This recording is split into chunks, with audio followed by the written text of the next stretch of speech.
Hello and a very good morning. You're watching the Breakfast News on Rajya Sabha television with me, Frank Pereira. Here are this morning's headlines. Prime Minister Modi and Nawaz Sharif to meet on the sidelines of the SCO summit in Ufa. Terrorism to take centre stage as BSF Jawan is killed in firing by Pakistani troops in Kashmir. BRICS declaration on terrorism. Member nations disapprove of selective approach to menace. The big launch day at ISRO, 5 British satellites to be put into orbit in the agency's heaviest commercial mission today. 2 hours before deadline, Greece submits new reforms proposal. Parliament in Athens to vote on deal that yields to lenders' demands. And Serena crushes Sharapova's dreams as she beats her to enter the Wimbledon final. She will take on Spanish Garbiñe Muguruza for the title. Well, all eyes will be on Ufa, where Prime Minister Narendra Modi will be holding a bilateral meeting with his Pakistan counterpart Nawaz Sharif. This first sit-down meeting between the two leaders in over a year is expected to take up the issue of terrorism. The killing of a BSF Jawan on the eve of these talks has only highlighted the challenge during the talks. Here's more. It will be the first sit-down meeting between the two leaders in more than a year.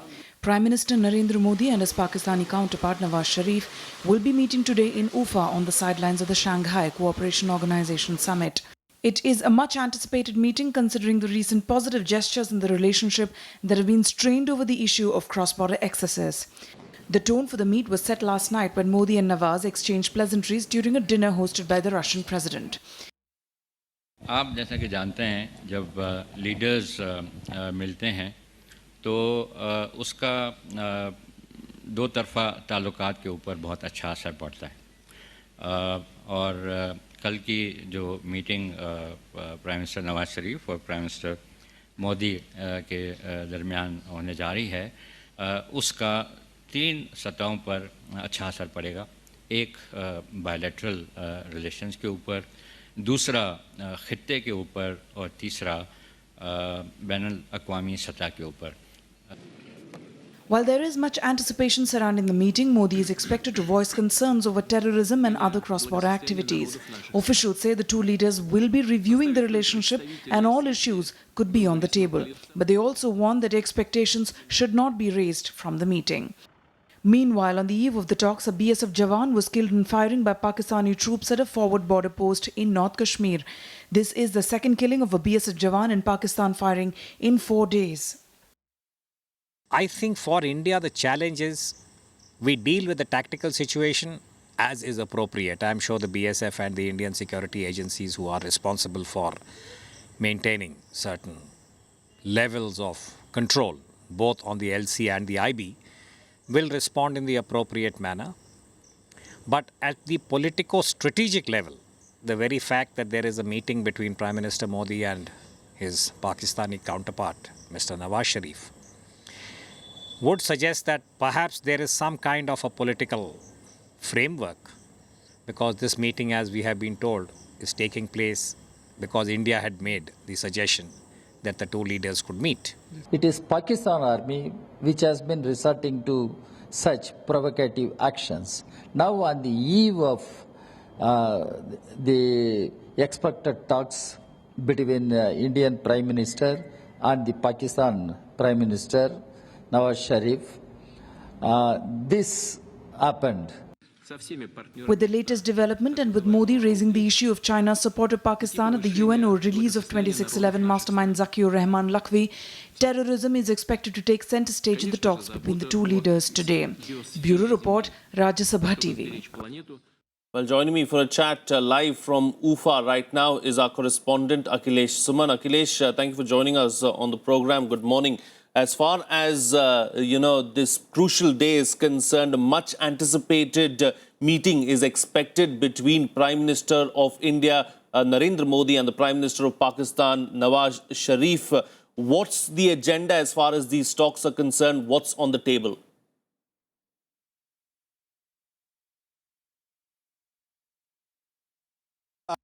Frank, you know that the SCO meeting is also going to happen today, and SCO summit, both Pakistan and India have observer status.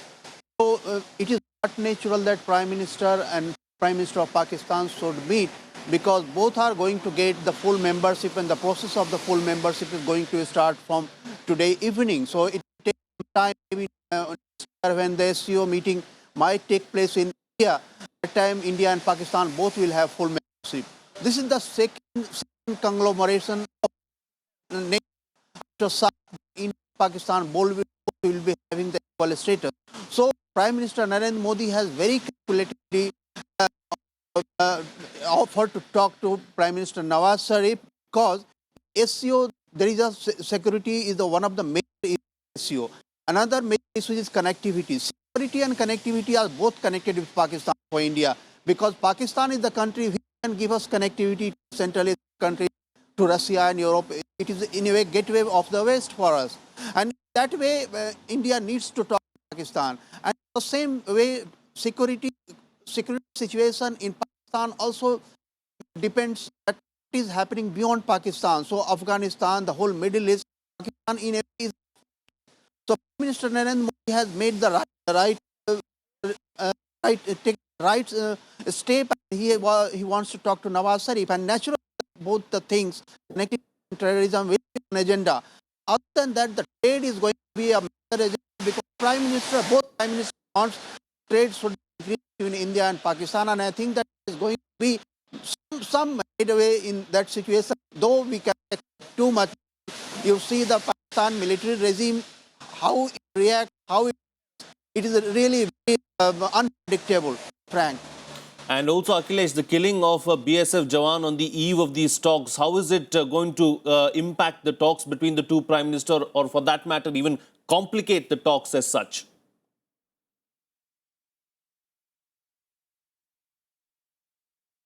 Actually, Frank, what I was trying to tell, that the whole military regime of Pakistan is totally different from the civilian regime, because the whole strategy and tactical moves are being made by the military regime. Whenever there is a chance of talk between India and Pakistan, something happens on the border, something happens on the militancy side. So I don't think it is going to affect much, because both Prime Minister knows that military is not under the control of the Pakistan civilian government. So can be smoothened. It is just, the talk is just to smoothen the relations between India and Pakistan. One, so that SCO meeting should be successful.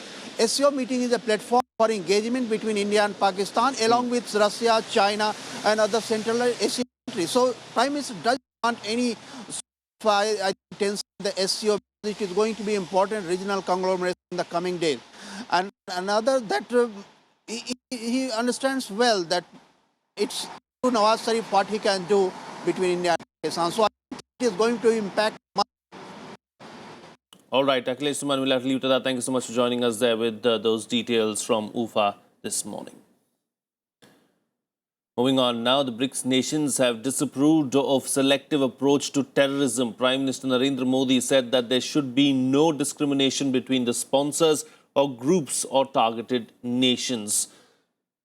At a summit meeting in UFA, the grouping also condemned terrorist activities of the Islamic State of Iraq and associated terrorist groups. The BRICS declaration said that terrorist threats can be effectively addressed through a comprehensive implementation by states and the international community of all their commitments and obligations arising from all relevant resolutions of the UN Security Council and the UN Global Counter-Terrorism Strategy. Although there was no specific reference to Pakistan, the observation could apply to the country as it has adopted a selective approach towards dealing with terrorism.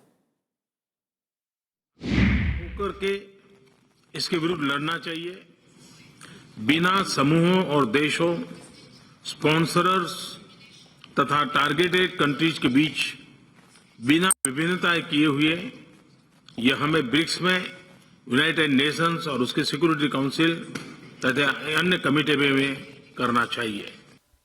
Meanwhile, the Shanghai Cooperation Organization Summit will also be held today in UFA. India and Pakistan are likely to be confirmed as full members, through the process would be complete only in a year. As of now, India has observer status in the grouping, which comprises Russia, China, Kazakhstan, Uzbekistan, Kyrgyzstan and Tajikistan. India's ascension to the SCO is being seen as Beijing's need for supportive partners for its growing regional ambitions, and India is the best fit in the increasingly important domain of South Asia. China has been campaigning for an SCO development bank, and Russia, after its initial opposition, is now backing it. Here's a look now at what else is expected through the day in our segment, The Day Ahead. Labour Minister Bandaru Dattatreya will launch the Nidhi Aapke Nikat, a public outreach program by EPFO in the national capital today. The Employees Provident Fund organization took a landmark decision in June to unveil Nidhi Aapke Nikat or PF Near You, a public outreach initiative aimed at increasing the interaction between the various stakeholders of EPFO. Well, the counting for the biennial polls to 24 legislative council seats in Bihar will take place today. The elections were held on July 7th with a record 94% voter turnout. The poll has been billed as a semi-final ahead of the assembly polls scheduled later this year.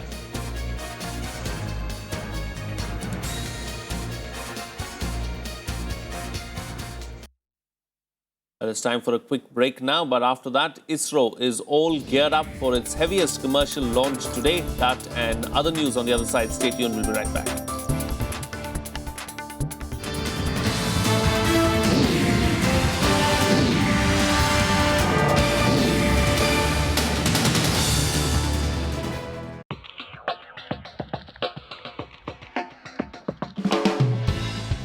In other countries like Japan and China, they are eating fermented soya product. Indians are not so used to those fermented products, so we thought of making it mixing it with flour to make it chapati. And to make it chapati, we need to remove some anti-nutritional factors, so we worked on those parameters. Watch Eureka with Dr. Anita Rani, Principal Scientist at Directorate of Soya Bean Research on Rajya Sabha television.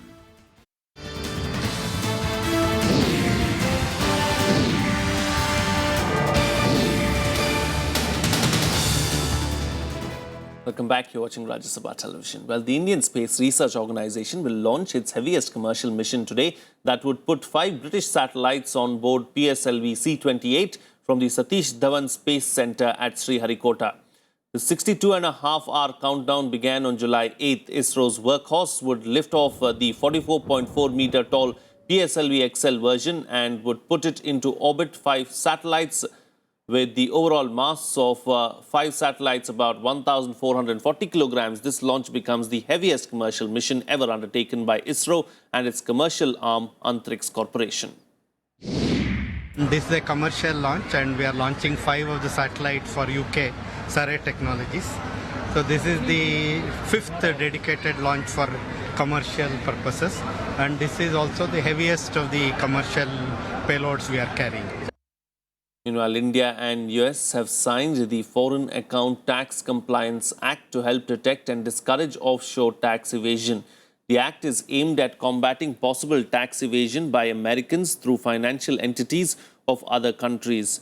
The deal will facilitate exchange of information between the two countries from October 1st. Under the pact, US will also share financial information with India. In return, New Delhi expects to garner Washington's support to bring back illicit funds stashed by Indians in foreign tax havens and boost revenues by getting information about Indians working in the United States. Signing. It's a good development when we can share information like this on tax matters, help deter and detect and discourage tax abuses on both sides. So this is a really good development. This will bring in greater transparency to tax administration and enforcing tax compliance, on enforcing prevention of offshore tax evasion on the part of various people, as they have been doing from time to time. This is a major step in government's resolve to fight the menace of black money. Well, both parties, the US and India, strongly believe, of course, that this particular act will ensure that it helps both the nations as far as keeping a check on black money is concerned. remains to be seen how effective this act really is going to be. Both India and US, of course, signed the Foreign Account Tax Compliance Act yesterday. It was signed on the US's part by the ambassador to India, Richard Verma. The act, of course, is aimed at combating possible tax evasion by Americans through financial entities of other countries.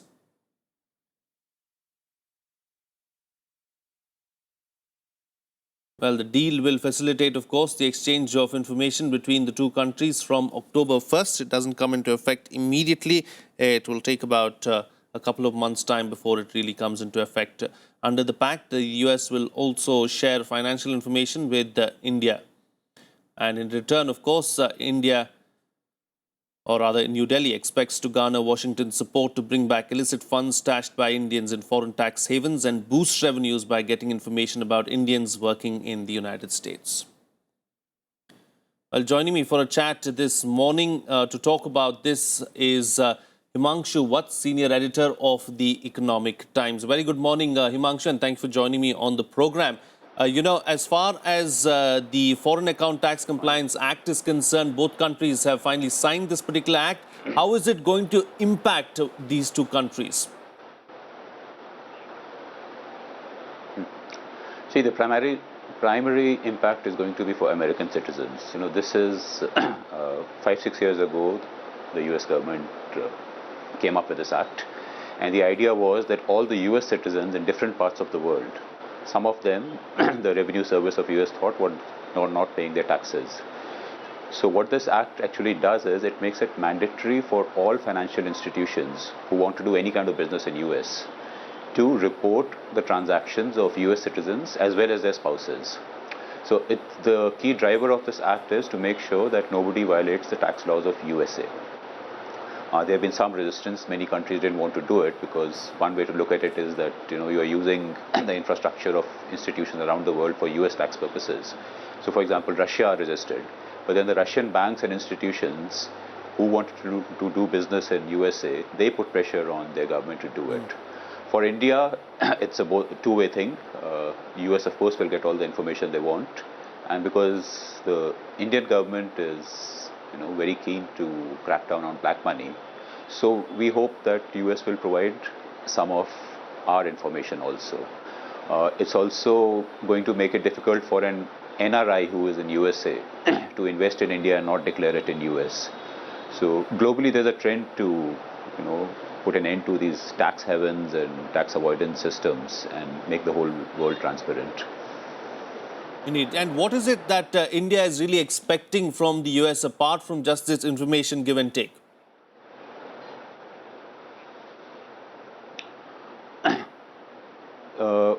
See, information is the primary thing. So in case there is some tax investigation or if some Indian taxpayer has some operations in US and the Indian government needs some information, they'll be able to get it.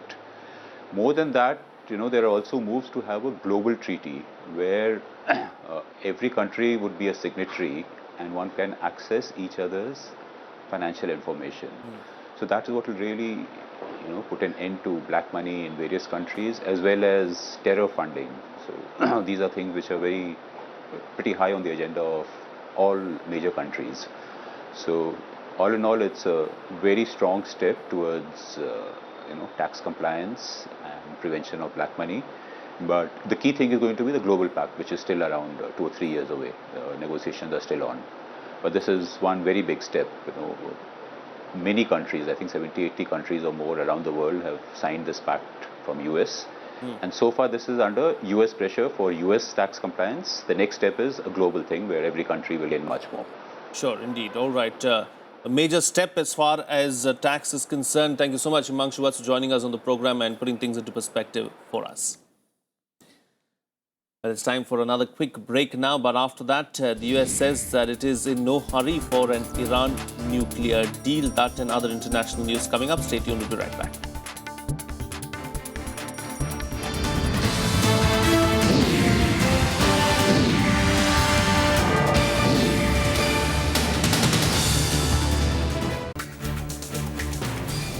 Today we bring to you the Commercial Court, Commercial Division and Commercial Appellate Division of High Courts Bill 2015. If it is only a change in nomenclature and rest of the system works as it is, then it would certainly not help the litigant. Just providing the end date is not an answer. There has to be a timeline provided for each stage of the litigation. We should bring in mandatory that every commercial court should have a court manager. Watch Law of the Land this Saturday at 6:30 p.m. on Rajya Sabha television.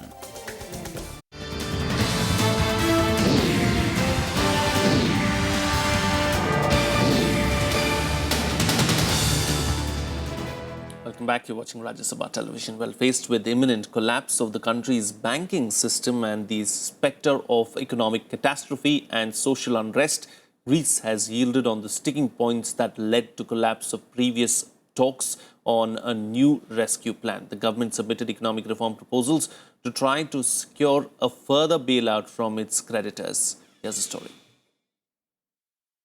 Amid fears of a financial collapse and sobered by reports that Eurozone partners are ready to let Greece fall out of the common currency club, the country's government on Thursday delivered a new package of economic reforms to its creditors. The proposals were given 2 hours before the midnight deadline. Today, the Greek parliament will vote on Tsipras' proposals. The plan will then be considered by Eurozone finance ministers on Saturday and by EU leaders at a summit in Brussels on Sunday. However, there is still distrust among some Eurozone partners as to whether Tsipras' government would implement the reforms that he promises. Ich habe dann zu Euklid gesagt, ich mache einen Vorschlag. Wenn ihr wirklich ein bisschen anfangen wollt, Vertrauen zurückzugewinnen, tut doch einfach mal die eine oder andere Maßnahme, die ihr machen wollt, wenn wir, was weiß ich, macht sie einfach. Geht morgen in euer Parlament. The reforms proposed by the Greece government include tax rise on shipping companies and scrapping tax discounts for islands, unifying VAT rates at standard 23%, including restaurant and catering, phasing out solidarity grant for pensioners by 2019, €300 million defence spending cuts by 2016.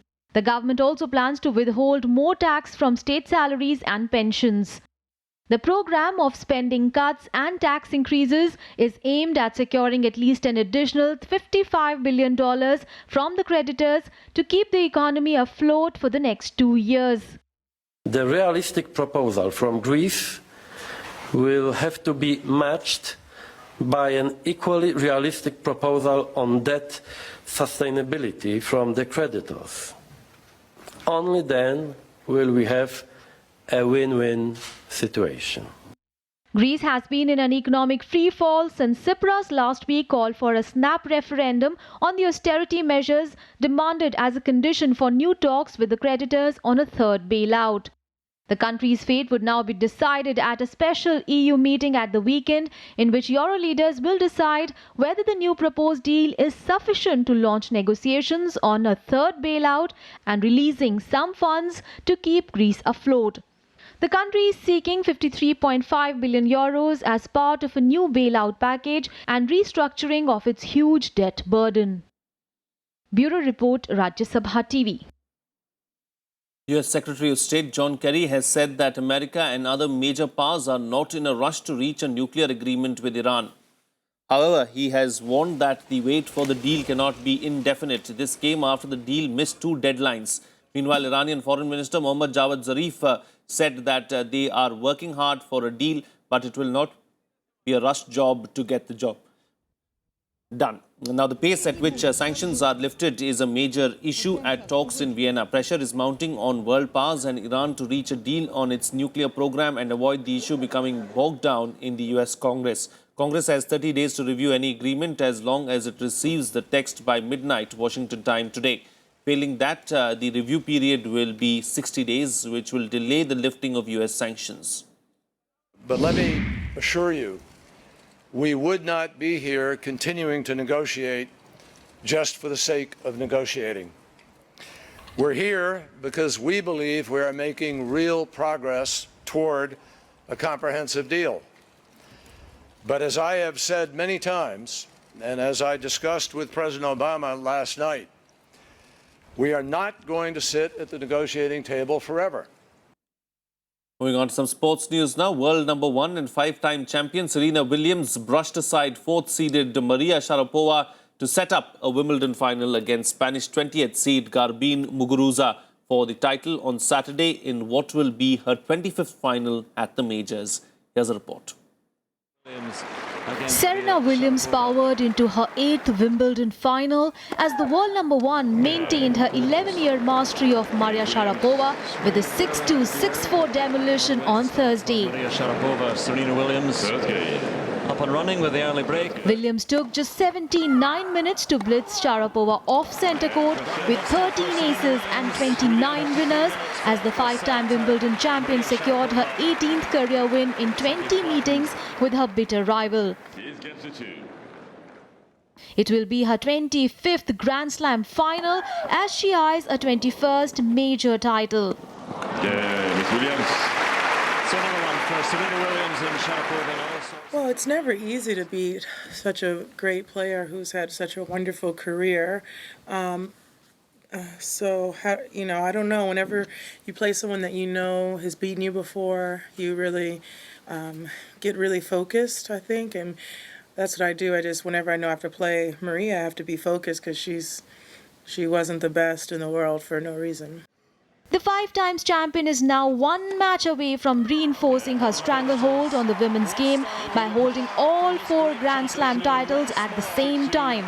A feat she will achieve for the second occasion if she beats 20th seeded Spaniard Garbine Muguruza in Saturday's final. Yeah, well, it's definitely not an easy matchup. She actually has a win against me, and we had a tough match the last time we played. And she's given me problems in the past. So this time I have to just, go in it, have fun and do the best that I can, and just try to stay positive and stay focused. Sharapova could not deal with the ferocity of Williams' return, while her own serve crumbled as the American increased the pressure. The Russian is one of the game's most powerful hitters, but looked overawed at times in face of Williams' sledgehammer game. Yeah, I always expect her to play the best tennis against myself and a few other elite players, and she does always come up with great tennis, and you have to be able not just to produce your best tennis, but more. And, obviously it hasn't happened for me. Earlier in the day, Garbine Muguruza became the first Spanish woman in 19 years to reach the Wimbledon final on Thursday with a roller coaster 6-2, 3-6, 6-3 win over Poland's Agnieszka Radwanska. Oh, she got it. What a point. The 20th seed showed no early nerves in the biggest match of her career and seemed to be on course for a quick-fire victory when she powered through the first set and moved 3-1 ahead in the second. Muguruza then took victory with a power-packed flowing forehand, her 39th winner of the contest.